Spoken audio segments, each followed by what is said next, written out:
o real significado da Páscoa. Quando nós falamos em Páscoa, as pessoas têm os mais diferentes tipos de interpretações, e é importante nós conferirmos na palavra de Deus qual o significado dela, de acordo com as Escrituras Sagradas. Eu quero convidar você que está aqui conosco. Graças a Deus, no dia de ontem, nós tivemos uma liberação do ministro do Supremo, da nossa Suprema Corte, Nunes Marques, para nós voltarmos aos cultos presenciais, com todas aquelas restrições que nós já conhecíamos, né? E só diminuiu o percentual. Aqui em São Paulo era de 30%, e agora passa a ser 25% da ocupação do número de assentos que a gente tem na igreja. Então nós retomamos hoje o nosso culto presencial e vamos continuar com as nossas reuniões aí com horário um pouco reduzido, por causa também do toque de restrição que nós temos aqui em São Paulo, que é a partir das 20 horas. Os nossos cultos de domingo serão das 17h30 até no máximo às 19h30, e na semana o culto vai começar um pouquinho mais cedo, às 18h30, na quarta e na sexta-feira, terminando às 20 horas. Mas nós não podemos parar, né? Que o Senhor nos dê graça. Oramos aí por todos aqueles que estão com suas famílias enlutadas, oramos por aqueles que estão enfermos. Quantas pessoas ainda estão aí lutando para vencer esta pandemia de diversas formas, não só aqueles que perderam pessoas ou aqueles que estão enfermos, mas também nós temos muitas pessoas aí que são afetadas indiretamente com o fechamento de suas empresas, com a perda de seus empregos, reduções de salários, enfim, vivemos um momento que mais do que nunca nós precisamos da ajuda de Deus e também da união dos irmãos, que nós possamos nos unir para que juntos nós possamos vencer todo o mal. E o texto que nós vamos ler no capítulo 24, do versículo 1 até o 12 de Lucas, fala de uma retumbante vitória que é a marca central do cristianismo.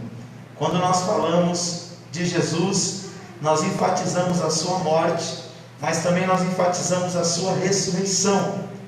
Lucas capítulo 24, do versículo 1 ao 12, deixa para a gente uma convicção, uma certeza que a morte não terá a última palavra, que a dor e o sofrimento não terá a última palavra, que em Cristo ainda existe uma esperança. Lucas capítulo 24, do versículo 1 até o 12, diz assim, mas já no primeiro dia da semana, bem de madrugada, foram elas ao sepulcro, levando as especiarias que tinham preparado. E acharam a pedra revolvida do sepulcro, e entrando não acharam o corpo do Senhor Jesus. E aconteceu que, estando elas muito perplexas a esse respeito, eis que pararam junto delas 2 homens com vestes resplandecentes.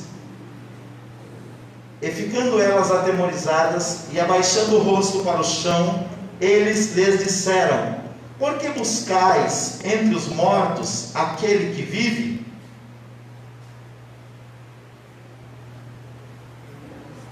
Ele não está aqui, mas ressurgiu. Lembrai-vos de como vos falou, estando ainda na Galiléia, dizendo: importa que o Filho do Homem seja entregue nas mãos de homens pecadores e seja crucificado, e ao terceiro dia ressurja. Lembraram-se então das suas palavras, e voltando do sepulcro, anunciaram todas estas coisas aos 11 e a todos os demais. E eram Maria Madalena e Joana, e Maria, mãe de Tiago. Também as outras que estavam com elas relataram estas coisas aos apóstolos. E pareceram-lhes como um delírio as palavras das mulheres, e não lhes deram crédito. Versículo 12, para finalizarmos. Mas Pedro, levantando-se, correu ao sepulcro, e abaixando-se viu somente os panos de linho, e retirou-se, admirado consigo do que havia acontecido. Amém, queridos? Vamos orar. e logo após nós vamos falar um pouco sobre a Páscoa e o seu significado bíblico. Pai querido, Deus amado, nós te louvamos pela tua palavra, Senhor, que sempre foi, é e sempre será lâmpada para os nossos pés e luz para o nosso caminho. Te damos graças, Senhor, porque o Senhor ressuscitou e hoje diz a tua palavra, tu estás à destra do Pai, intercedendo por nós. Queremos pedir, meu Deus, a ti, que nos ajude a transmitir uma palavra de fé, de amor e de esperança, àqueles que estão aqui na igreja, Pai, e aqueles que estão lá no seu lar, acompanhando esta live. Que o teu Espírito Santo, Pai, venha ministrar ao coração das pessoas que nos ouvem, uma palavra, meu Deus, que traga conforto e esperança para as suas vidas. Somos gratos, ó Pai, porque até aqui o Senhor tem nos ajudado. Como louvamos nesta noite, Senhor, porque o Senhor vive, nós podemos crer no amanhã. Porque o Senhor vive, meu Deus, o medo não vai vencer a fé, mas a esperança, Pai, vai nos ajudar a superar tudo aquilo que vem, que é contrário àquilo que nós cremos, acreditamos e esperamos do Senhor. É o que nós te pedimos nesta noite, Pai. Fala conosco mais uma vez, por bondade e por misericórdia, no nome de Jesus. Amém. Queridos, o texto que nós acabamos de ler, ele é um dos pilares da nossa fé. Por que um? Porque o outro pilar da nossa fé é a morte de Jesus. Se Jesus não tivesse morrido em nosso lugar, hoje nem aqui nós estaríamos.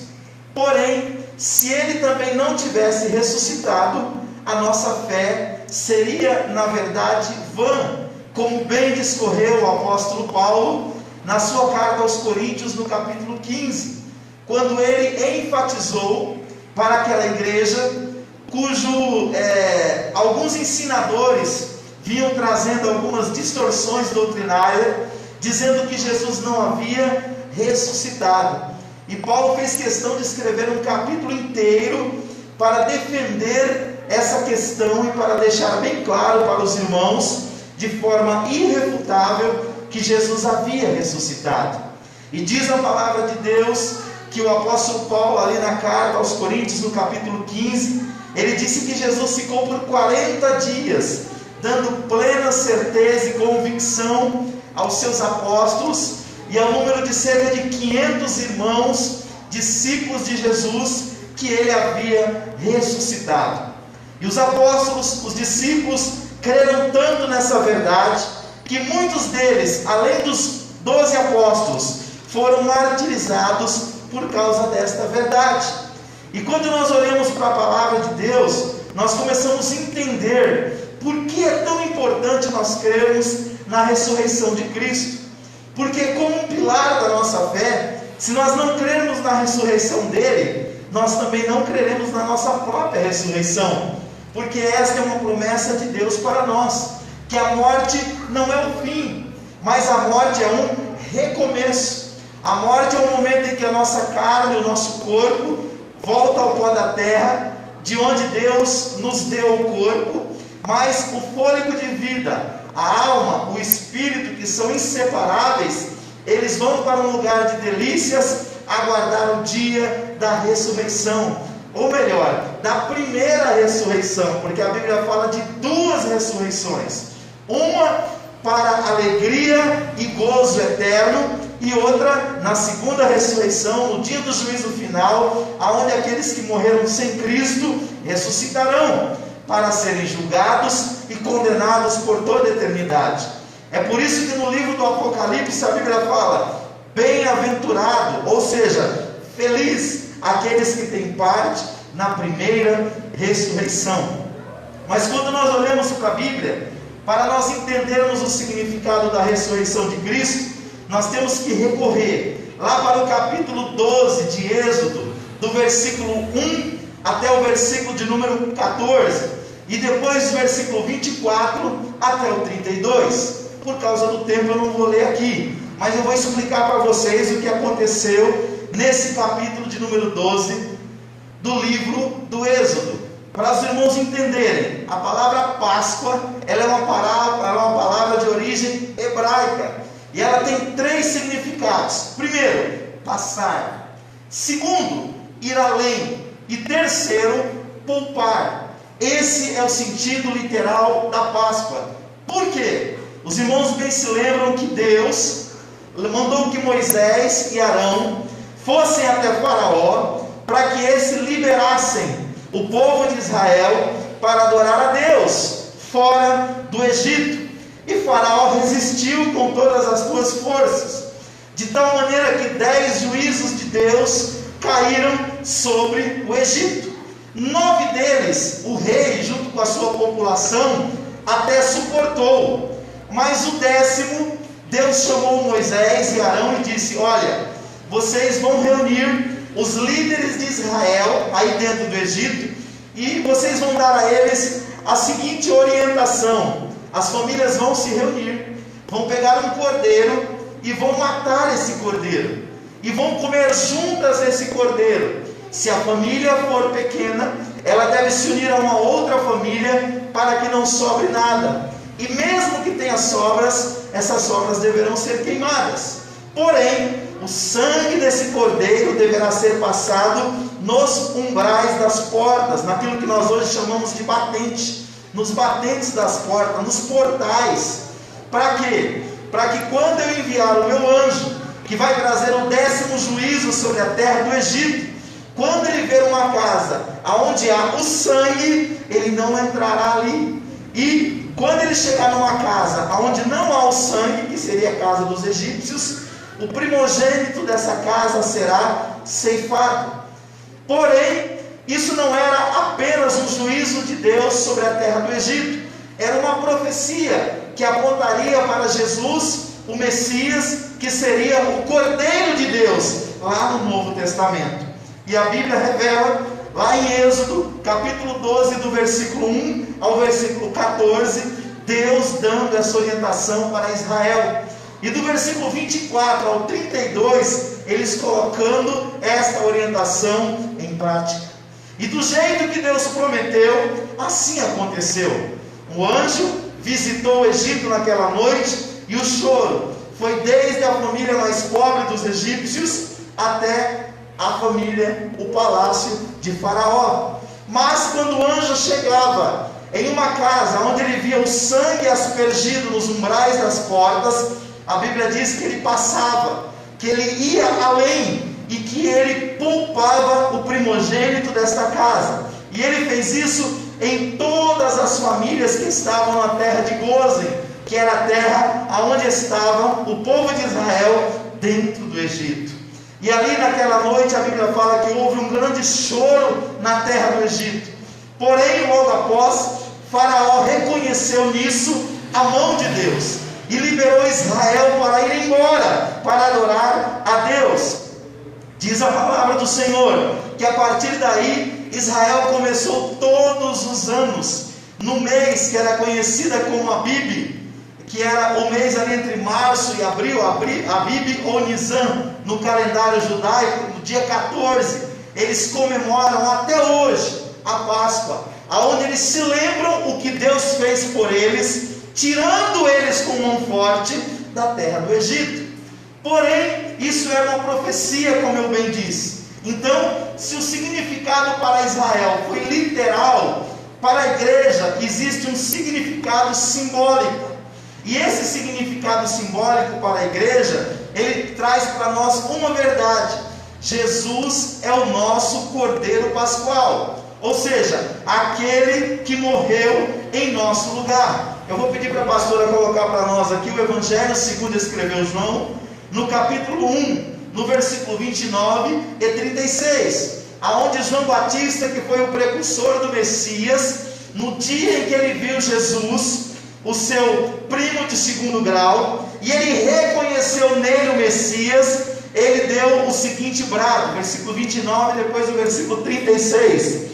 No dia seguinte, João viu a Jesus, que vinha para ele, e disse: eis o Cordeiro de Deus, que tira o pecado do mundo. E depois o versículo 36, e olhando para Jesus que passava, disse: eis o Cordeiro de Deus. Irmãos, esses dois versículos mostram que João Batista viu na pessoa de Jesus, o Cristo, e o cumprimento da profecia do Antigo Testamento. É por isso que Jesus, durante 3 anos e meio que esteve com seus discípulos, ele celebrou a Páscoa. Mas na última Páscoa que ele celebrou, ele também instituiu a Santa Ceia, ou a Ceia do Senhor, como nós conhecemos e celebramos até hoje. Por que a igreja evangélica cristã não celebra a Páscoa? Porque nós entendemos que a Páscoa teve o seu cumprimento na pessoa de Jesus, e a partir dali, Jesus se torna o cumprimento de todas as profecias do Antigo Testamento, referentes ao Cordeiro Pascual. Então hoje nós não precisamos mais matar um cordeiro, mas num dia como esse, nós nos lembramos o que Jesus fez, em cumprimento de todas as profecias veterotestamentárias. Então, eu quero ler ainda com vocês mais 2 versículos, em Romanos 5, versículo 8, e Romanos 8, 34, que mostra que Jesus morreu em nosso lugar. O cordeiro que era sacrificado lá no templo em Jerusalém, ele cobria de forma provisória os pecados dos homens, até que viesse Jesus, o cumprimento de todas essas profecias, e oferecesse um sacrifício único, perfeito e irrefutável. Romanos 5,8 diz assim, mas Deus dá prova do seu amor para conosco, em que, quando éramos ainda pecadores, Cristo morreu por nós. E Romanos 8,34 diz a mesma coisa, só que com algumas outras palavras. Olha o que diz o texto: quem os condenará? Cristo Jesus é quem morreu, ou antes, quem ressurgiu dentre os mortos, o qual está à direita de Deus e também intercede por nós. Então, nesses textos, o que nós encontramos? Nós encontramos o cumprimento do significado da morte do Cordeiro no Antigo Testamento. Para Israel, a Páscoa simbolizava a saída do Egito. Para nós, a Páscoa simboliza a morte, mas também a ressurreição do Cordeiro de Deus, que tira o pecado do mundo. Você pode dizer glória a Deus? Aleluia! Isso para nós, irmãos, é um grande privilégio. É por isso que nós não podemos esquecer do que Jesus fez por nós. É por isso que nós celebramos a ceia, lembrando sempre o que Jesus fez em nosso lugar. E para fecharmos essa questão de Jesus Cristo morrendo em nosso lugar, vamos ler ainda um outro texto também do apóstolo Paulo, em 1 Tessalonicenses capítulo 5, versículos 9 e 10. Eu falei do sentido literal da morte do Cordeiro para Israel e da Páscoa, depois do sentido simbólico, figurado, verdadeiro e real para nós, que é Jesus, o cumprimento dessa profecia. 1 Tessalonicenses 5, 9 e 10 diz assim, porque Deus não nos destinou para a ira, mas para alcançarmos a salvação por nosso Senhor Jesus Cristo. Versículo 10, que morreu por nós, para que, quer vigiemos, quer durmamos, vivamos juntamente com Ele. O que Paulo quis dizer aqui? Se nós estivermos em vida, nós somos do Senhor. Se nós morrermos, nós continuamos sendo dele, porque nós temos uma esperança, que um dia nós o veremos, assim como Ele é. Terceiro lugar, se temos uma sexta-feira da paixão, que é o dia que Jesus sofreu, que é o dia que Jesus morreu, nós também temos um domingo de Páscoa. Ou seja, nós temos a ressurreição de Jesus e um recomeço. Ou seja, se nós só tivéssemos Jesus morto na sexta-feira, a nossa fé não teria valor. Mas como nós temos a sua ressurreição no domingo de Páscoa, o nosso coração se reveste de esperança. Mateus capítulo 28, do versículo 6 ao 7, diz que Ele ressuscitou. E em 1 Coríntios 15, 20 diz que ele fez isso para nunca mais morrer de novo. Mateus 28, 6 e 7 diz assim, não está aqui porque ressurgiu, como ele disse. Ou seja, quando as mulheres vieram para ungir o corpo de Jesus, que o costume era esse: quando alguém morria, ele era embalsamado, ele era perfumado e depois ele era colocado no sepulcro. Mas como Jesus morreu no finalzinho da tarde e o sábado do judeu já começa às 18 horas da sexta-feira, elas não puderam preparar o corpo dele para ficar no sepulcro. Por quê? Porque senão elas estariam quebrando o sábado. Então, assim que ele foi colocado no sepulcro, colocaram uma pedra na porta e elas aguardaram que passasse o sábado, para no domingo pela manhã vir ali e preparar o corpo dele para ficar o tempo todo ali no sepulcro, como era costume fazer com todos os mortos.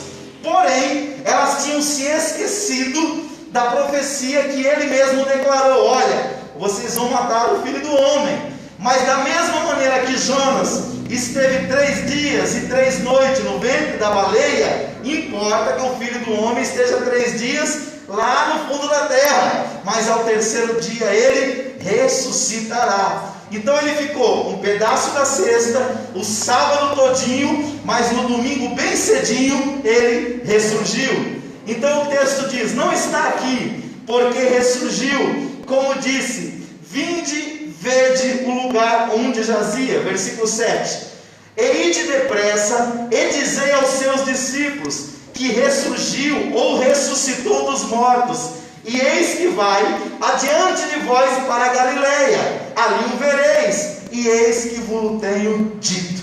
Irmãos, e Paulo disse que Jesus Cristo se tornou a primícia daqueles que dormem, que está lá em 1 Coríntios 15, 20. O que significa isso? Antes de Jesus, todos os que morreram, e até mesmo aqueles que foram ressuscitados por ele, morreram de novo. Assim aconteceu com a menina que nós conhecemos como Talita, né? Mas que significa menina, que morreu, que ele ressuscitou, ela morreu de novo. Lázaro, que já estava 4 dias no pó da terra, morreu. Jesus ressuscitou, mas ele morreu novamente. Agora Jesus se tornou primícia dos que dormem. Ele é o primeiro que ressuscitou para nunca mais morrer.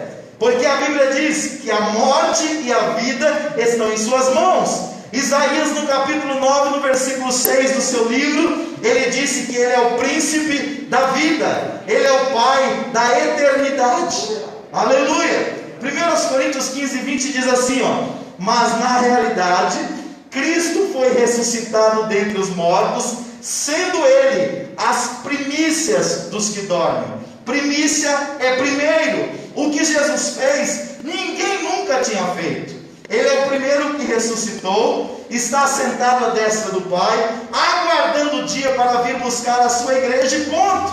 Então, é por isso que nós podemos celebrar o domingo de Páscoa, porque nós sabemos que ele morreu, ao terceiro dia ressuscitou, mas ele vive, e se ele vive, nós podemos ter a esperança que um dia ele virá para nos buscar. Aleluia! E eu quero concluir esta mensagem dizendo, por que foi que Jesus ressuscitou? Primeiro, nós vamos ler nos textos bíblicos, João capítulo 2, versículo 22. O primeiro motivo de Jesus ter ressuscitado foi para que todos os seus discípulos crescem nele. Se Jesus tivesse morrido, mas não tivesse ressuscitado, ele seria apenas mais um líder ou fundador de uma religião, porque todos os grandes líderes religiosos morreram pela causa que acreditavam, mas continuam no pó da terra. João capítulo 2, versículo 22 diz assim, quando pois ressurgiu dentre os mortos, seus discípulos se lembraram de que disseram isso, e creram na Escritura e na palavra que lhes havia dito.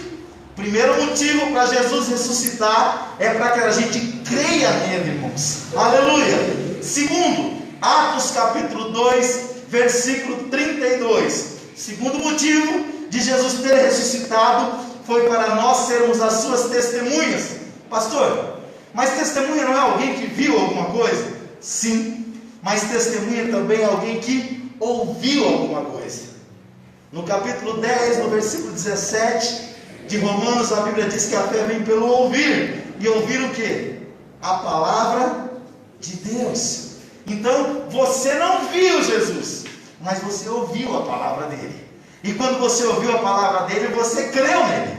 E quando você creu nele, você se tornou uma testemunha dele. Por que você está aqui? Num domingo como esse, no meio de uma pandemia. Você poderia estar em qualquer lugar. Mas por que você está aqui? Porque você crê nele. E porque você é uma testemunha dele.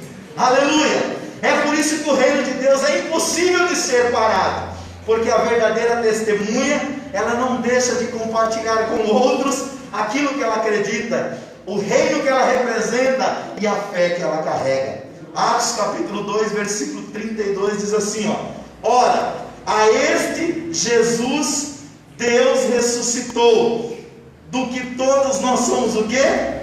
Testemunhas.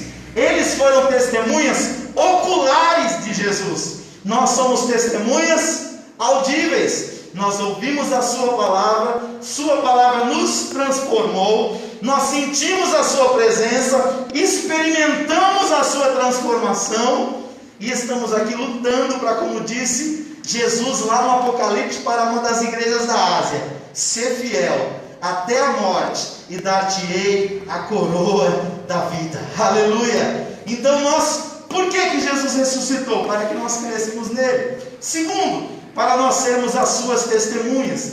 Terceiro, Atos capítulo 4, versículo 10, para nos curar, em 3 sentidos, Jesus ressuscitou, para nos curar espiritualmente, emocionalmente e fisicamente. Nós vivemos uma época em que se fala muito no meio cristão e evangélico sobre a cura do corpo, e Jesus é médico por excelência. Se você tem uma enfermidade, Ele pode te curar. Mas passou até do Covid? Até do Covid. Hoje mesmo chegou um vídeo para mim do filho do bispo Reinaldo. Esteve entubado, mas está lá, dando glória a Deus, saindo do hospital. É mais uma pessoa, ou seja, através dos médicos, ou através de um milagre, está voltando para casa. Por quê? A Bíblia fala que todo dom perfeito vem do Pai das luzes. Então a cura acontece de diversas formas. Pode ser um milagre, ou pode ser através da ciência, porque até quem deu sabedoria para o homem descobrir a vacina foi Deus. Quantas enfermidades que o homem vem lutando para descobrir a cura há centenas de anos e não descobriu. E para esse vírus, em menos de um ano foi descoberto. Sabe quem deu inteligência para o homem? Foi Deus. Porque Paulo disse que de nós mesmos nós não somos capazes nem de pensar. Então Atos capítulo 4, versículo 10 diz assim, seja conhecido de vós todos e de todo o povo de Israel, que em nome de Jesus Cristo Nazareno, aquele a quem vós crucificastes e a quem Deus ressuscitou dentre os mortos, neste nome está este aqui, são diante de vós. De quem que eles estão falando? Do coxo da porta chamada Formosa, que ele foi curado por quem? Por Jesus. Pedro e João entrando no templo, o homem pediu uma esmola, eles disseram, não temos prata e nem temos ouro, mas o que temos, isto te damos, em nome de Jesus Cristo Nazareno, levanta e anda. Estendendo a mão, pegou na mão do homem, os artelhos dele se firmaram, seus tornozelos, e ele entrou no templo dando glória a Deus. Dando glória a Deus. Irmãos, aquilo que para nós é impossível, para Deus não é. Creia, confie. Ontem foi um casal na nossa casa e falou, pastor, eu estou há 1 ano e 2 meses desempregada, e eu gostaria que o senhor orasse por nós. E eu e a minha esposa oramos por aquele casal. Eu creio na soberania de Deus, e eu creio numa frase que o pastor José Gonçalves tem dito muito durante essa pandemia. Ele diz assim, no céu não existe crise. A crise é uma coisa dos homens. Para Deus abençoar você, Ele não precisa respeitar os limites do homem. Haja visto o que Ele fez com Elias durante o período de 3 anos e meio de fome e de seca em Israel. Primeiro, Ele ordenou que os corvos o alimentassem. Ele mandou ele beber água do ribeiro Querite. E depois, quando secou a água do Querite, ele mandou uma viúva alimentar aquele homem de Deus. E não faltou nem para ele e nem para a viúva. Deus diz para você nesta hora que está aqui na igreja, você que nos acompanha por esta live, Deus é a nossa providência. Ele é Jeová Jireh, o Deus de toda providência. Confia no Senhor, confia no teu Deus. É Ele que tem cuidado, é Ele que cuida, e é Ele que cuidará da minha e da tua vida. Deixa eu concluir. Ele é aquele que cura o espírito e a alma no corpo, e por isso Ele ressuscitou. Quinto lugar, Ele ressuscitou, Romanos 7,4, para nós darmos frutos para Deus. O que torna o ministério frutífero do homem e da mulher de Deus não é a sua sapiência humana, não é o número de cátedras que ele tem, ou de diplomas que ele carrega na parede.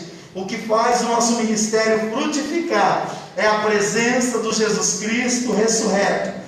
Romanos capítulo 7, versículo 4 diz assim: assim também vós, meus irmãos, foste mortos quanto à lei, mediante o corpo de Cristo, para pertenceres a outro, aquele que ressurgiu dentre os mortos, a fim de que demos frutos para Deus. E o crente dá fruto de duas maneiras: um fruto interno, que é o fruto do Espírito, é a mudança do caráter, e um fruto para fora, é aquilo que você faz pelo reino, é aquilo que você faz pela causa, é aquilo que você faz pela obra, é aquilo que você faz pelas pessoas que Deus ama. Fomos chamados por Ele que ressuscitou para darmos fruto. Sexto lugar, Romanos capítulo 8, versículo 11. Ele ressuscitou. Por quê, pastor Davi? Para um dia nós também sermos ressuscitados, literalmente. Tenha certeza de uma coisa: essa pessoa que você ama, que dormiu no Senhor, que você levou ele lá no cemitério São Luís, que você levou ele lá no Parque das Cerejeiras, que você levou ele lá no Parque do IP, se ele tem a fé em Cristo, que a Bíblia diz, você não viu ele pela última vez ali. A promessa bíblica é que um dia o Senhor o ressuscitará. O corpo que dorme no pó da terra vai se levantar, porque Romanos 8,11 diz que aquele que ressuscitou a Cristo, ressuscitará você também.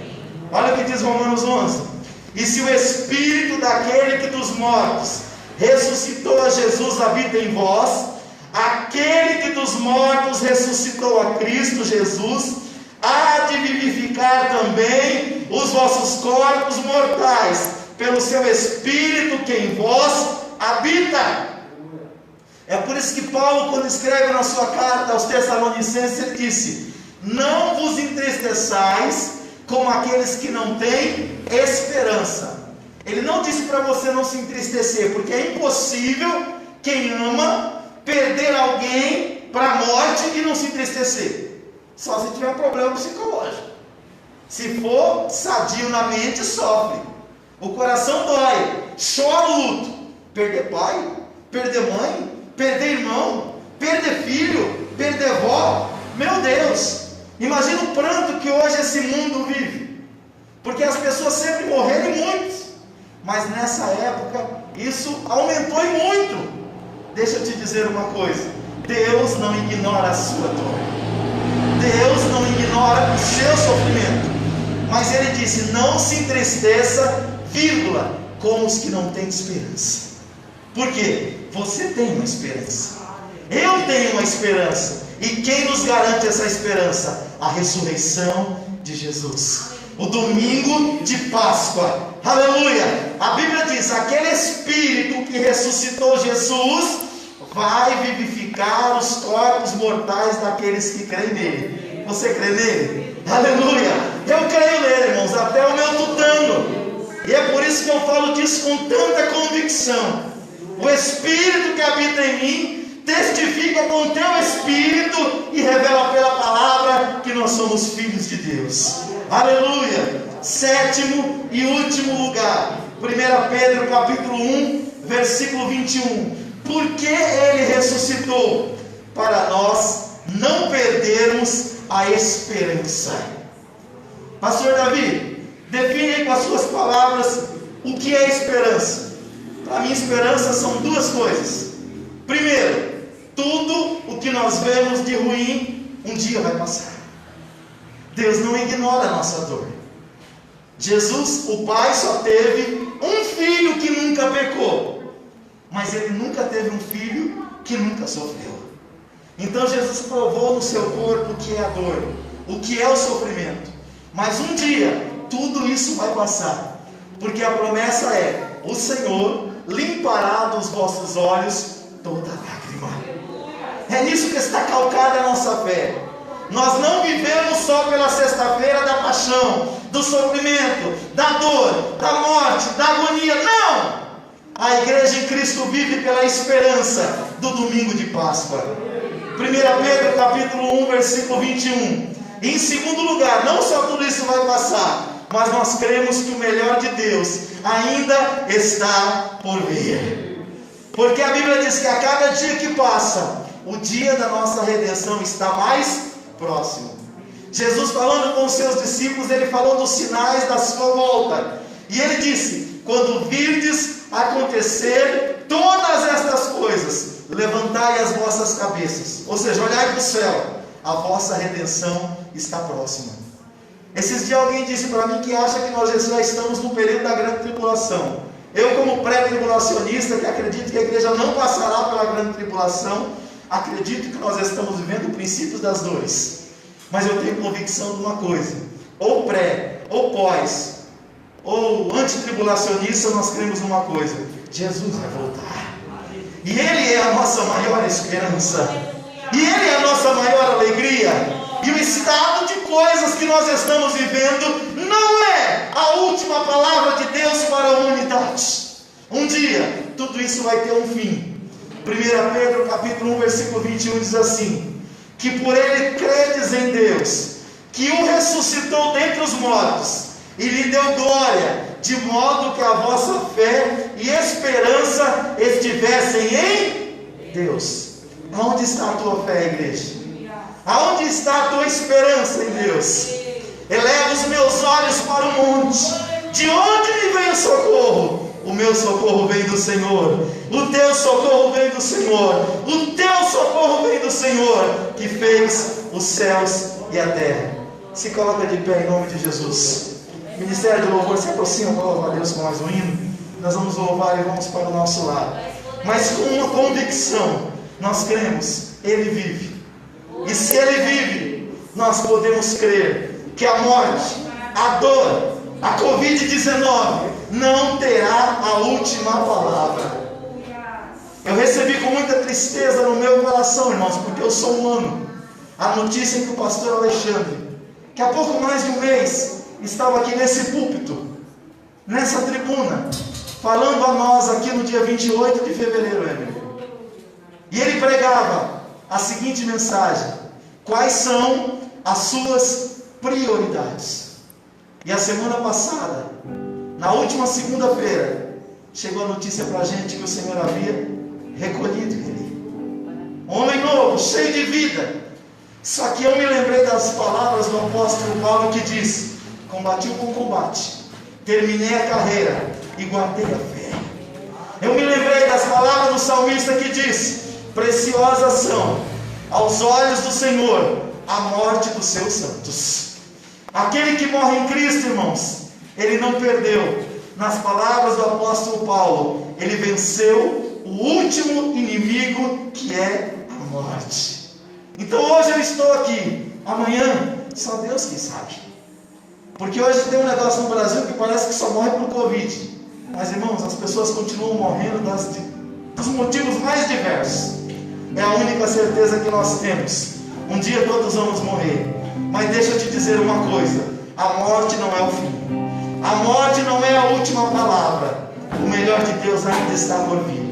Cristo ressuscitou, e é nisso que nós cremos. Um dia todos nós estaremos perante Ele, para receber o galardão e para estar para todos sempre com o Senhor.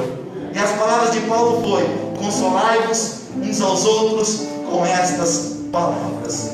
nós temos esperança, irmãos. Nós não precisamos agir como se nada estivesse acontecendo, não. Não precisamos ser negacionistas, não. Mas podemos segurar na mão de Deus e dizer: Senhor, segura também na minha mão. Amém? Vamos louvar a Deus com o ministério de louvor. Depois estaremos orando, indo para os nossos lares. Deus abençoe você que nos acompanhou por esta live. Que Deus continue abençoando você, seu lar e a sua família. Que a graça de Deus seja derramada sobre a tua vida abundantemente. E as minhas palavras são as palavras de Paulo: quer morramos, quer vivamos, nós somos do Senhor. Aleluia, aleluia, glórias a Deus.